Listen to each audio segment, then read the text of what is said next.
Hey guys, welcome to the FIT Talk, hosted by three doctors of physical therapy, where we will be discussing and reviewing articles pertaining to everything physical therapy, strength and conditioning, exercise prescription, nutrition, and everything in between.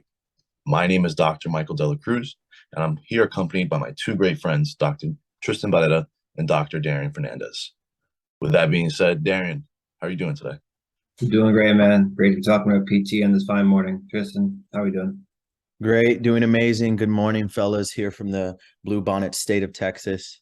Ready to talk about PT, something that we're very passionate about, something that we love and is very meaningful to all of us.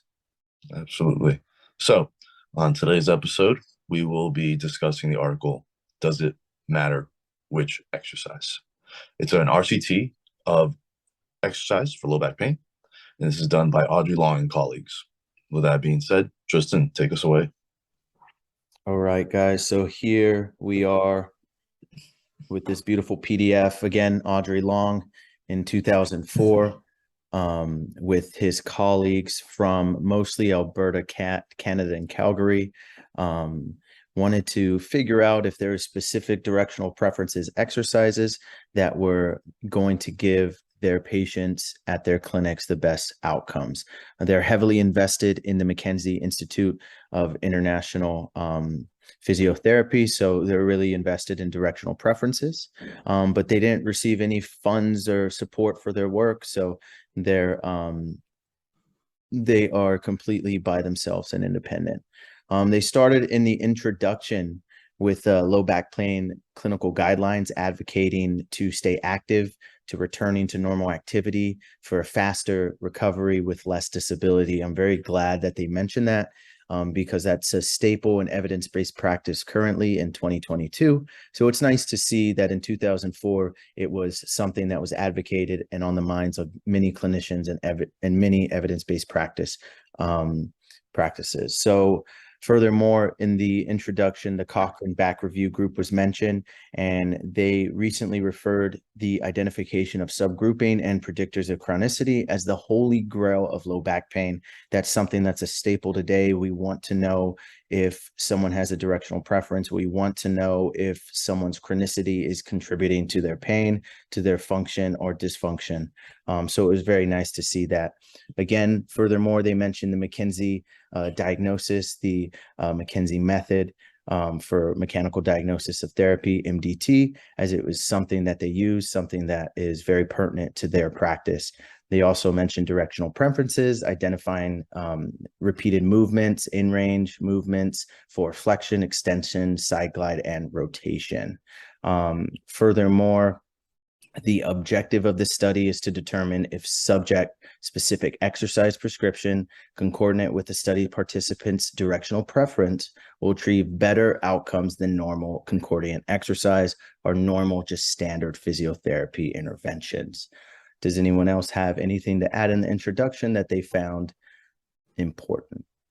So, for me personally, I'm particularly excited to talk about this article. And one of the key things there is that it states an important feature of the MDT assessment is the identification of the directional preference. In school, new grads, students, it's heavily, reinforced talking about that directional preference when treating the low back, whether you have DDD and HMP, lumbar spinal stenosis, whether it be a lateral or central canal stenosis. It's heavily ingrained into our minds.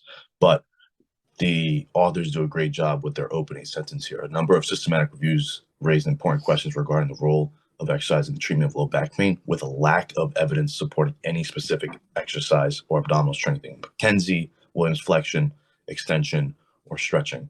So, with that being said, I'm particularly excited to talk about this because it challenges the stigma that we are introduced to and kind of carry with us forward. Yeah, I would have to agree with that. I think a really important point too is to understand the context and the timing of the article as well. Yes, it's a little older, but if you look at that second paragraph on the right hand, there's a growing opinion that what they do essentially isn't necessarily better than what everyone else is doing. Mid-range lumbar exercises or more reflection-based program. That might actually be just as good as a directional preference program. So this is really a response to that pushback, and I think it's important that's understood. I agree with both of your statements. Furthermore, as we go to the methods, we're looking at physiotherapists in 11 clinicals that volunteered to participate in this newsletter, in this committee. Furthermore, subjects who demonstrated a directional preference and were assigned to one of the 3 directional labels. Again, they used extension, flexion, and lateral or side gliding rotation. Their own directional label at the relevance of change is distal pain symptom location. So we're talking about centralization, peripheralization. That was not discussed. When pain location changes do occur without specific education, patients routinely did not recognize its benefits, nor did they recognize the directional theme. So because of a directional preference probably being present in subjects, they didn't want to educate them on what that meant. They didn't want to say, oh, a directional preference for flexion, that means we're going to be doing a lot of XYZ. They wanted to keep it standardized during the methodology, during the assessments, because a person could have been in an opposite grouping. So you didn't want to educate your patients on the benefit of bending forward. And then the next day and the further sessions, they were doing extension exercises with a little discomfort. That would have been a little bad. So no patient education at the beginning of assessments. I thought that was very important for them to have. Anyone else? I think with the methods, if you go even a little deeper, there's something interesting with the pilot study.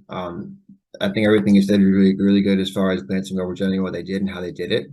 But I think it's also interesting to note that they did a pilot study where they had some of the people evaluated by non-MDT therapists, and they actually did not do it that way initially because when they were grouping them, they were switching them to a therapist if they were in the match group that was MDT trained. And there's a lot of dropout because of that, because patients don't want to switch. So I think a little bit of not the point of the article, but like a point you kind of run into anyway, is that keep that provider the same as much as you can. You want to kind of stick with the mindset. So like you just be strong with that. Like I think there's a little side takeaway from the methods. Besides that, I thought it interesting too how short it was. It's only 2 weeks. But I think it's also cool to know that you can really see changes that quickly if you just do a very simple protocol. Yeah, I would have to agree with you. I mean, even in this treatment section here in the methods, they talked about obviously the matched being the identified directional preference and then matching that direction, and then the opposites being in the opposite. And then the evidence-based care subjects that were taught just commonly prescribed multi-directional, mid-range exercise, stretching, XYZ, things like that. But then they started to provide education consistent with clinical guidelines, fear avoidance behavior, advice aimed at returning to normal activity and things like that. So education was provided, just not at the initial assessment, which made sense. And again, I love that point that you brought up, Darian, where they do talk about that pilot study of the first 20 subjects. 6 of them dropped out. And out of that 6, 4 of them said that they were just dissatisfied, that they had to change their therapist. I mean, that's amazing. If you're a clinic owner and you have 6 amazing therapists and they're awesome and they're really good, you don't want your dropouts, 67% of your dropouts, which you're going to have. There's normal people have things that go on in their lives, but you don't want that high of a number to be just because you went from one therapist to another. So I really think for clinic owners in outpatient physical therapy, it's very important that maybe we take a consideration of someone is telling you of subjective and they're telling you all this information. They're being transparent, they're being open, and they're talking about all of their pain and disability that they've been experiencing. And I really think we need to consider, do they want to do that all over again with a therapist the next session? I thought that was amazing. I'm really glad you brought that up. And even with the treatment protocols as well, they said that they anticipated difficulty maintaining compliance beyond 2 weeks, 6 visits, right? I agree. Sometimes there's a lot going on. There's a lot of things that contribute to low back pain and low back pain recovery. And I thought 2 weeks was short, but I think it was very important for us to understand that we need to be hitting some type of clinical change, some type of importance and improvement in function within 2 weeks. We need to. And that is 100% something that we should be doing and should be aiming for in our current evidence-based practice. Well, And a little tidbit off that, actually, they did include data from 42 of those pilot subjects, so they did evaluate those people. Sorry, Hmm. Mike. no, you're good. You're good. It's fine. But what I was just gonna say, just to mention a couple points that I wanted to kind of expand on too, when talking about switching therapists and how we had such a drop off rate. Um, this is just a study, right? So you have to understand that, you know, there might have been a lack of communication between the two, and because they switched, it was, you know, a turnoff to the patients and whatnot. And I think that's something we could take into clinical practice, because now when we start diving deeper into treatment and trying to evaluate all the different things they're giving us, right? We want to build that rapport. We want to get them to feel comfortable. But I think that's also an important time where, like Tristan said, if you have a clinic that has 6 amazing therapists that were all trained and have very similar skill set, personalities, all that stuff like that, I think this is where it's very important to establish that baseline of having that communication with the patient, saying, hey, you are scheduled to have 6 weeks of rehab. You know, for the most part, I would like for you to be my patient. But in the event that I can't be here or it can't fit your schedule, there's these other amazing therapists that treat the same way I do. My notes are up to date, will be extremely detailed, and our communication will be, you know, up there so that we can get you the best treatment possible. I think that's something that we have to lay down as a foundation when addressing these patients, so we address that drop off rate. With that being said, the treatment protocol, when we were talking about, you know, we have to hit a certain amount of visits to see a meaningful, some sort of change, whether it be meaningful or not. I think it's very important. I believe it's Chad Cook that mentions it too.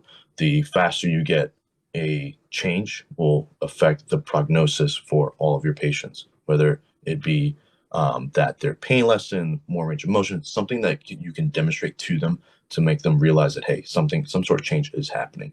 And for this study, I love the fact that it was a minimum of 3 or a maximum of 6 visits over 2 weeks, because that is our standard, 3 visits a week. And if they're compliant with that, it's very nice to see how much change we can create within this short amount of time. Now, something that I didn't particularly like, it's not so much that I didn't like, it's just kind of missing some things here for me personally. When discussing the the different groups, we have the directional preference, the opposite, and then the evidence-based care group. My only thing with this is I love the fact that the evidence-based group was aimed at giving advice, minimizing fear avoidance behavior, and to remain active. I love that. We need to get patients moving. We have to explain to them that, hey, no movement should be demonized. Maybe we can table it for now, but then reintegrate it to your plan of care. Um, but my issue here is that with the evidence-based care group, they describe and say that we gave them exercises, commonly taught exercises. Okay, but what are common exercises, right? Because this is an RCT, it's supposed to be generalizable to the public once they release this, right? What is common? Is it a bridge? Is it a clamshell? Is it posterior pelvic tilting with TA setting, right? Is it doing a modified squat to introduce some load to the system? Since again, we're talking about mechanical dysfunction, can we give a mechanical stimuli like that? That was my particular issue with this. There was no descriptor of it anywhere from what I found in the article. What do you guys think about that? No, I think you're 100% right. I mean, even myself, commonly prescribed exercises for my patients with low back pain is a farmer's carry, a unilateral farmer's carry. I do that all the time. Sometimes I'll introduce bilateral. Most of the time it's unilateral because it's what you do in real life. You're carrying books, you're carrying a child, you're carrying groceries, you're doing something like that. Would I say that's commonly prescribed exercises for low back pain currently? I would say no, but it's common for my practice. So yeah, I agree with you. What is common? What is commonly prescribed multi-directional exercises? Is it a Pallof press? Is it some type of chop? In most clinics, that's not even being done. So it's really hard to say what is common right now or what is common back then in 2004. Correct. And then I think you hit it right on, you proved the point right then and there. You know, I said common exercise, I said bridge clamshell. You said what's common to you, farmer carry, unilateral load, right? You see the discrepancy right away. So when we push out these studies with an RCT that's supposed to be generalizable, you already see the discrepancy here between where my mind was at because of loading starting at the table versus your mind because it's more functional, correct? Correct. I think it's interesting. I think that's a common theme you see a lot with these articles that are trying to be pragmatic. You kind of give your therapist participating free range to do what they want to do, and you don't bog them down with recording every little thing they do or make them fit a cookie cutter template, right? You want to have that natural PT progression, let the therapist do what they want to do, regress, progress, etc. So that's great. You have that natural progression to study analytically, but then, like to your point, okay, but what are we actually studying, right? And it makes you make an assumption of like, all right, we don't know exactly what it is, but what it was the commonly prescribed exercise in that area. We don't know exactly what it is, but it's a statement of the culture of the exercise in that area, right? And so I guess what you take away from that is, are we to assume that what most average to above average therapists are doing with standard exercise are the same kind of everywhere, or are there differences to it, right? And that's what it comes down to, because there's only, there's a lot of exercises you can do, but we can make an assumption. What is common? Probably bridges, clamshells, and wood chops, that kind of stuff, right? And how different is what they were doing from that? Probably not that different, but that's the issue. Can you say probably? Yes, but is that strong evidence? No. And I think that's the chasing your tail issue we're kind of into with this: pragmatic and non-descriptive, or descriptive and too robotic and not realistic. Right. Absolutely. I agree. Yeah, and furthermore, as we go down to other sections such as the therapist treatment sites, pretty standardized here. Outcome measures that used pretty standardized outcome measures, secondary measures as well. Kristen, just want to butt in real quick. Yeah. We're glancing over quickly the outcome measures. Was there anything in particular that interested you guys in the outcome measures? There's something that interested me, but I just want to see where you guys are at first. I thought it was interesting that for the outcome measures requiring direct therapist measurement, that they didn't use those because they didn't want to minimize some bias, things like that. As far as the primary and secondary ones, I didn't find anything out of the ordinary, but if you want to expand, I'm all ears. I thought I saw, yeah, I mean, nothing that glared out to me as far as like in a methodology type aspect, or like a bias aspect, but I did think it was cool how they did so many different pain descriptors. And I think it gave you a really full clinical picture of this person's experience and how they really got better or worse. I never see the QTF thing. Maybe it's common excuse my ignorance, but that was new to me. The QTF, acute, subchronic, chronic classification. Maybe it's a McKenzie thing. I thought that was interesting. I'll take that with me probably like as a way to track progress. I thought that was pretty wholesome. Anything else, you guys?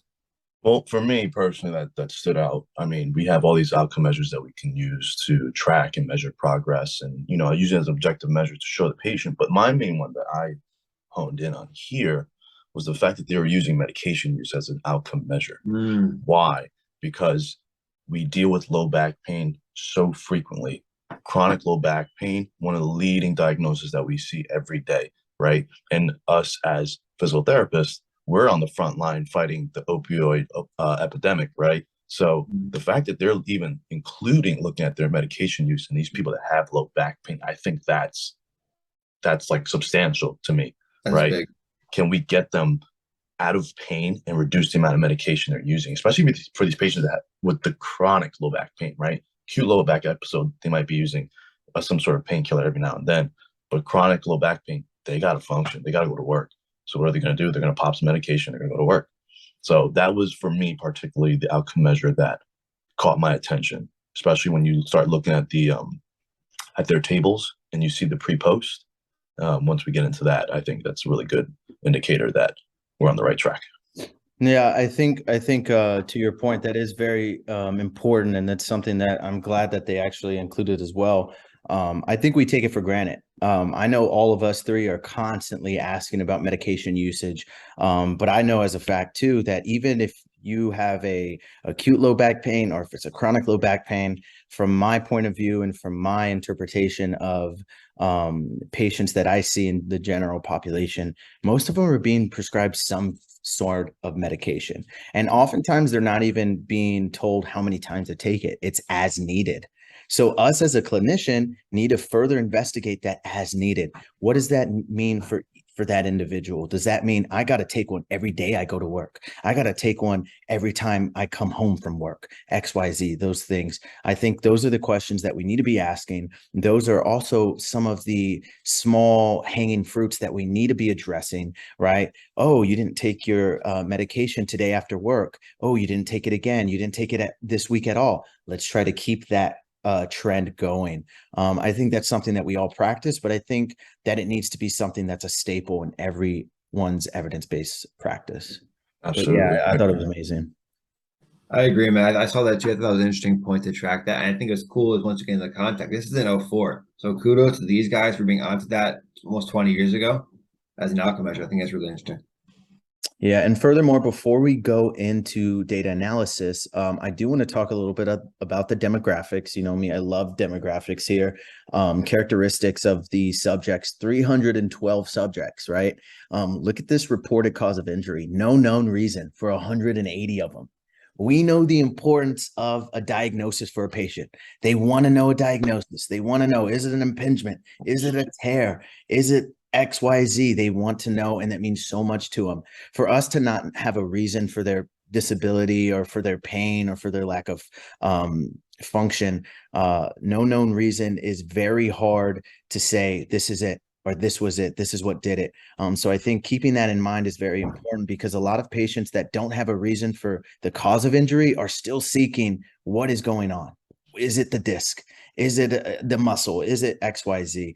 Is it my weak core? You know, things like that. They always want to know, as well as job demands. Look at the sitting job demands. So much sitting job demands that had low back pain here in this randomized control study. Almost half were sitting jobs. That is something that I think is very important. Those are things like truck driving. Those are things like desk worker. Those are things that are just common practices in occupation currently, even today in 2022. So I thought that was pretty cool to see those demographics and just see the variability amongst the causes of injury, the job demands, and things like that. Well, looking at that a little further and just expanding, because I love that you brought that up, right? You mentioned a very key important point. No known reason, and patients cling on to that. They need a reason why it happened, right? Because no one wants to be in pain. And if you're in pain, why is the pain there? And again, to second that, to further that, the large proportion of where it occurred was from sitting, right? So now we're talking creep, we're talking ligamentous laxicity and whatnot introduced to the system. So my question for you two is, as new grad practicing clinicians, how do you go about that conversation? You know, because this is for other clinicians out there too. How do you go about that conversation with your patient? Hey, we don't exactly know the cause of your pain, but we're going to get you better. You see, that kind of doesn't link up. So what's your approach to that?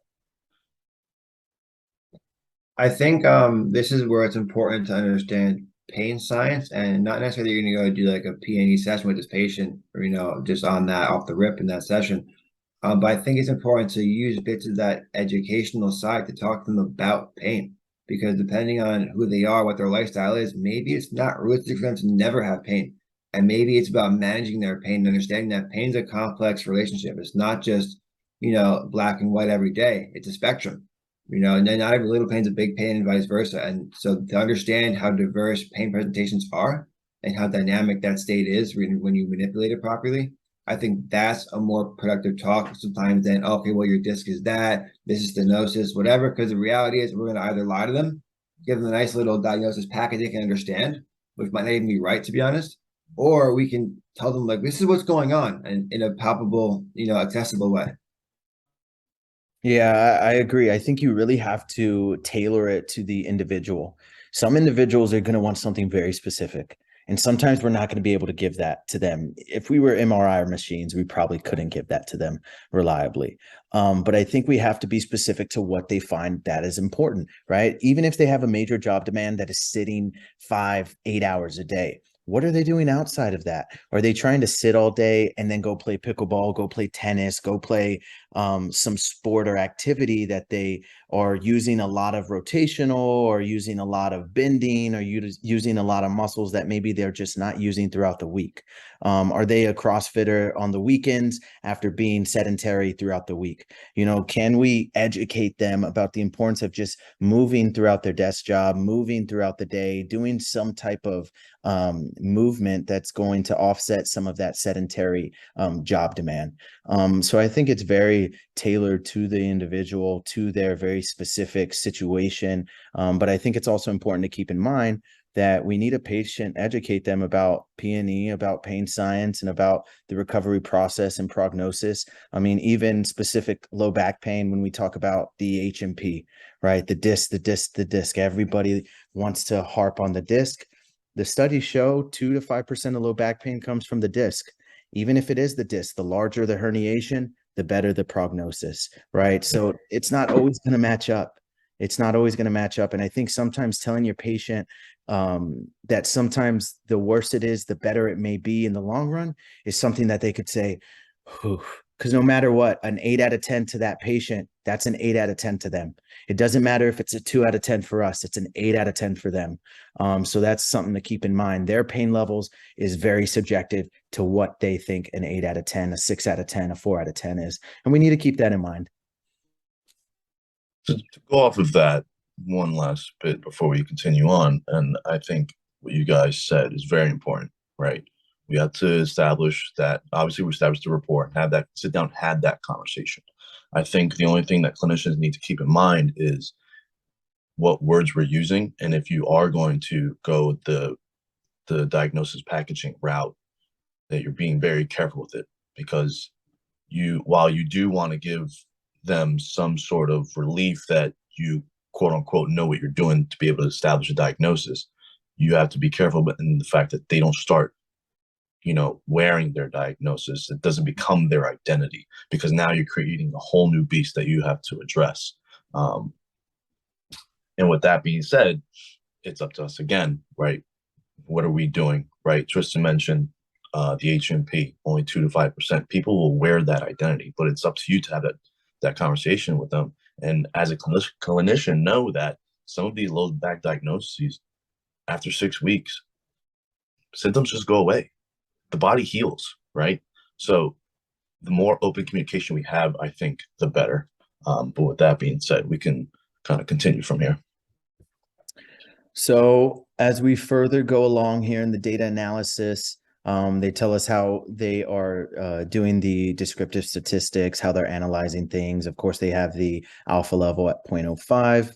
Everything here is looking at 3 things. So time by exercise group interaction effect, time effect, and exercise group effect. So really good, very descriptive data analysis. Anything from there that y'all guys want to harp on?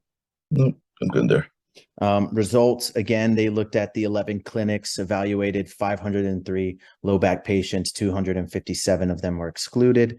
And we just talked about some of the demographics and those things like that. Of the 230 directional preference subjects, there was 3 of the directional preferences that were identified at baseline assessment. 191 were extension based, right? 16 were flexion based, and 23 were that lateral side glide rotation based. I do want to add though, as we're talking about directional preferences and the body and the complexities of pain and all of these things that we are harping on, sometimes it changes. Guys, I love directional preference, and I think this study really looked at the very good effects of directional preferences, but directional preference tend to change. And the body's complex, so we always need to keep that in mind. Although this was an amazing study that showed really good directional preference results, I think we need to keep in mind that sometimes it does change, and it's out of nowhere. Absolutely. And I mean, this is all MDT McKenzie. One of the foundational principles of McKenzie is if they have a shift, correct the shift, then go into extension. So you're already going from different planes of motion, right? It's already changing. I think it's an important point too, because I think a lesser, not as a giant detail that they talked about is even for the extension bias individuals, a lot of them needed a little bit of offsetting or some kind of rotation to the extension to find that true abolition of pain or symptom control. I think what's cool about the results too of this kind of section is a little more demographic like, but I think it's interesting to look at how like 61% of the mechanically assessed had an extension bias, right? And I think that's a pretty big and supportive of the McKenzie camp in a sense, because there's a lot of stigma that everything is that they hammer at these people. They want to just do that on everybody, right? Well, a lot of people do need extension, right? So I think this is powerful in showing how homogenous certain populations can be, but also on the other end of the spectrum, how skilled mechanical diagnosis actually has to be to be done properly. Because what Tristan said, these preferences change. So I think really cool follow-up study would be to follow a chronic pain patient and see, do you have the same preference in each episode that recurs, or are you doing it, or are you changing, And I think that's the beauty with PT. I mean, we try to dichotomize all these different diagnoses and whatnot, but you see it, like you said, with each session, things change. Do we have the ability and the capability to be adaptable, just like their pain is changing, and address it as we move on, right? To understand that, hey, they responded well to extension in this session, but now something's going on where they can't tolerate extension. Now they're kind of like flexion more, and vice versa, right? Can we ignore the dichotomy and just treat the patient as is? I think that's one of the more important things. But what I'm going to cue you in on now, Tristan, if you look down by the table 6, where they start looking at the ANOVAs, look at the medications, how it changed from pre to post. You had pre in the matched group taking with them 48, and then post all the way down to 7, right? Look at that huge difference when we matched them, right? Because we saw and we'll get into that with the discussion, that it actually did matter what directional preference they had and if it was matched or not. And you can see how they had to have had so much change go on within their pain that number was dramatically reduced. What do you guys think about that? Yeah, no, I think it does. Sorry, buddy. You go, Tristan. I think it does. Like you said, it does relay or emphasize the importance of that matched exercise, right? Patients don't want to be doing something that's going to aggravate them. They're going to feel weird. Smudging might occur. Fear avoidance might occur. These things are something that you want to be on the radar of. Is what I'm doing actually making this patient feel better and making this patient more understanding that doing normal activity is really going to be the most beneficial thing, and avoiding movement is not going to be beneficial for their prognosis. Yeah, I would agree. I think a big takeaway from that is understanding that even if you're not going to take the McKenzie method all the way and just treat that way, you can still integrate aspects of that preference, by essentially avoiding what's hurting them. So what am I going to do in the clinic after reading this article? All right, I'm going to be mindful. This patient is mostly extension biased. My HEP, my therapist is mostly going to be extension, because maybe doing flexion that day might stop my progress, right? But then you have to be open and say, but flexion is part of life. What happens when you bend down, right? So learn how to integrate and then create a holistic program where they can actually tolerate multiple planes at once. We can't just live in one plane, and that's the art of this, right? How do you use your preference without overusing it? I think that's hitting the nail right on the head, right? We have the directional preference, but then can we reintegrate the movements that we tabled for now, right? Because I said it before, we don't want to demonize the movement, but we want to table it for now. And then later on, can we reintroduce it and reintegrate it into the system? Because now you're starting to deal with a whole nother beast of fear avoidance and how that changes cortical pathways and all that stuff. So I think you hit it right in the head. No, I agree with you guys. They have really good figures.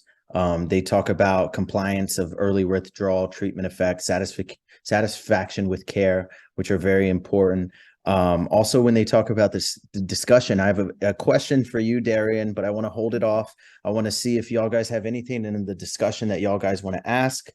We have about 5 minutes left before we should be wrapping this up. We want to keep these nice and short, but I want to talk about the discussion. Any of you guys think that there was something that stood out for you? I'll go first. I think that the main thing here was allowing for patients to gain control over their pain. As we know, there is a large component between the provider, the patient, and the plan of care, and that when they have some sort of say or some sort of control of their plan of care and their pain, we know prognosis is improved right away, right? So they're not having that hopelessness going on. I did like how they mentioned that they wanted to further investigate, were they able to progress to cardiovascular or strength training programs, and if that would enhance the outcomes of further investigation, because we know the pain modulatory effect of strength and conditioning, and then we also know how cardiovascular training and improving blood flow, whatnot, again, improves elasticity of the tissues, again, helps with pain modulation, all that good stuff, right? So we did the baseline now. How does this impact it? And then another thing that I wanted to see, and how, because when we get into these discussions, it becomes, does exercise work? Okay, what exercises work? Okay, now it becomes a question of, is exercise more superior to other therapies, right? Manual therapy. They said it themselves, by study design, the mobilization and manipulation components of the NDT were not included in the treatment protocol. So that raises the question, if we included manual therapy with the MDT methodology, what would be the outcomes? We know from Tim Flynn, if they fit a certain criteria for the CPR, not to say that CPR should take our clinical reasoning, should run with it, but if they fit the clinical reasoning and we lumbar manipulate, we should see some resolution. Now, how does that pair with the MDT? I think that's worth investigating. Darian, so I have a question for you based on some of the clinicians that you were working closely with during your rotations. You had a lot of MDT trained clinicians. Here in the discussion section, they mentioned that the MDT method was used in this study, and it routinely provides activity advice as well as patient education. But all of these principles are based on the directional preference principles. So I wanted to ask, in your opinion, based on what you saw during clinical rotations, if sometimes the activity advice and patient education was a detriment, indifferent, or was it really always positive when they used directional preference principles, mostly pertaining to the language that was used? So MDT often uses language that is very specific to their methods, and I was wondering if you can furthermore kind of elaborate on the language that was used and if it was of any detriment or of any significance. Yeah, Tristan, I think you asked a really great and important question. So let me just start out by saying, like, I'm not an MDT trained therapist personally, and I've seen the spectrum in a sense of not so awesome MDT clinicians and really awesome MDT clinicians. So there really is a spectrum of what you get and what you see. I think there's some common denominators we can look at. So there's something that they do that everybody should do that is important, that they do really well. I think to your guys' points, they tell the patient what's going on confidently. And that's not necessarily going to say what they're saying is necessarily correct in every sense, or necessarily sounds or jives with how you would talk from a PNE perspective. But to a patient who is getting symptom control with their protocol and being told this is what's happening and how it's happening, that does synergize with the treatment because they have a picture in their head and it's getting better, right? And it is a very mechanical, anatomical based mindset. So you have to be careful how you package it, because I've seen clinicians take a spine model and show them their disc bulging out. And I think that's maybe not the best way to go about it for everybody or for a lot of people. And I've also seen a high level clinicians talk of, weave in and out of the mechanical portion as needed to give them that structure. But I do think in general, it's a very mechanical, anatomical mindset. They talk about derangements. They do believe that you can extend your discs back in or flex it back in if it's an anterior protrusion, for example. So it really is very much mechanical at heart. So I think if you're getting good outcomes, good test, retest, you can wield that diagnosis package in a very accessible way for your patient to understand and get better with and kind of grow with their diagnosis, right? But if they're not getting better, it's tough to kind of walk out of that hole because you taught them a lot of self-defining vocabulary. So I really think it's like, once again, it's like people, you get the good, you get the bad, you have to understand how to use it. Thank you. Really appreciate that answer. I thought it was really educated and really thoughtful. As we further go along, we're going to talk about some of the strengths and limitations as well as the conclusions, if y'all guys don't mind. I thought it was really nice that they included that one of their primary limitation, if not the primary limitation, is the potential for bias because of the opposite and other evidence-based treatments that were being provided by MDT trained physical therapists. There's a lot of literature on the efficacy of things like manual therapy. And when we look at randomized controlled trials, if a therapist doesn't believe that something they're doing isn't working, if they're doing a sham manual therapy treatment technique, that does affect the outcomes to a certain degree. So I really think it was important that they did say that these MDT trained PTs were sometimes doing opposite or just nonchalant regular interventions, and that could have affected the outcomes. Anything you guys about this? Yeah. Well, about what you said or the strength and limitations in general? Just anything about the strength and limitations before we go to the conclusion?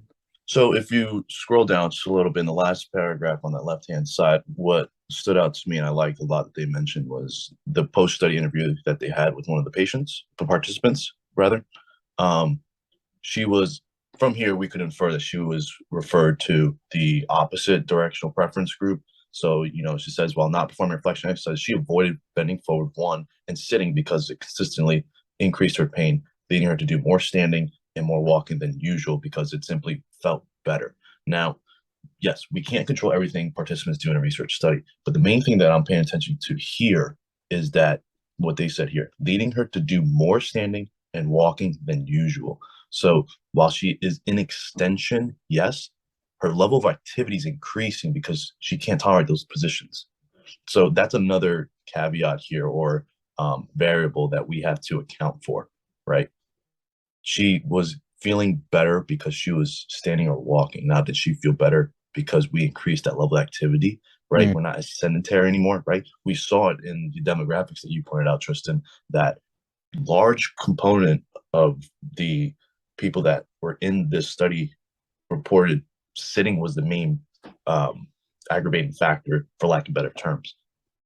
Just this here, by putting her in the wrong group, forced her to walk more. So now, is it because of the exercise or because we just increased activity level? Something that we need to keep in mind as clinicians. Yeah, and I think that's very important. We can't control everything that our patients are doing. And we've all run into that in the clinicians where we've evaluated a patient with some maybe chronic condition or acute on chronic condition. We implement some of the interventions that we're commonly using, some of the interventions that we trust, and we tell them about activity modification. And sometimes they're really feeling good that day and they're really modulated that day and they decide to go against our advice and they come in a little more flared up. So we cannot always control that. I thought that was a great point. As we move on to the conclusion, they do say directional preference significantly improved outcomes, that it was highly favorable outcomes for subgrouping of low back pain, and that the literature predicted favorable prognosis for these subgroupings comprised of their version of evidence-based care. Darian, before Mike closes us out, do you have any lasting thoughts or points that you want to add? No, nothing super significant. I just think this is an important article to, I guess, for us to have read. I wouldn't say it's a classic article, but maybe it could be in a sense that this really is a response or refutation to the idea that we can't homogenize back pain or that it already is homogeneous and we can get it better however we treat it, right? This shows that it does pay to be more specific. If you can diagnose someone's movement, if you can make a movement diagnosis of their spine, it's helpful. I think that's the main takeaway for this one. Beautiful.